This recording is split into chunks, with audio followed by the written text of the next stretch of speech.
If you've ever wondered what life looks like in the Florida Keys, look no further. Diving is the engine here, throttling an economy built around the last living coral reef in North America. If we don't have diving, what is there to do in the Keys? Captain Katie McHugh knows it well. Looe Reef is the best reef in all the land. Barring weather, she's made this trip to Looe every day for 4 years, taking nearly 25,000 divers and snorkelers a year. First 3 years I was here, I would come to the reef and it looked like it snowed down there.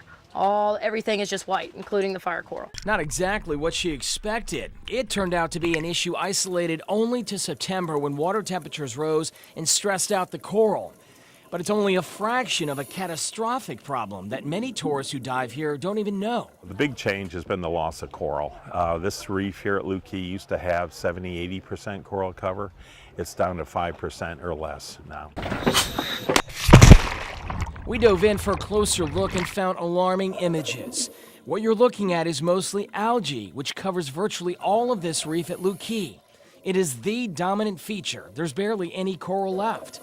In fact, reefs in the Keys have the lowest coral cover in the entire Caribbean region, according to Dr. Lapointe.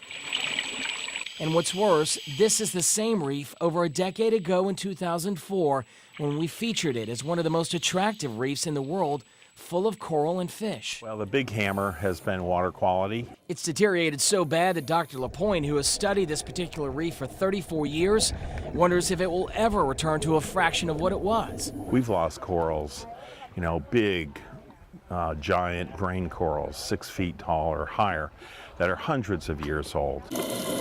What's driving down the water quality? Lapointe says a number of factors.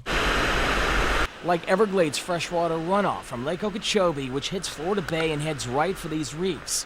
Other stressors include climate change, even spray-on sunscreen. Experts say we can't wait to see if Mother Nature will repair this living reef. If we still do nothing more than just wait and hope till it comes back, we'll probably end up with no corals in the next 50 to 100 years. That's why Moat Marine Labs Executive Director Dr. David Vaughn is wasting no time.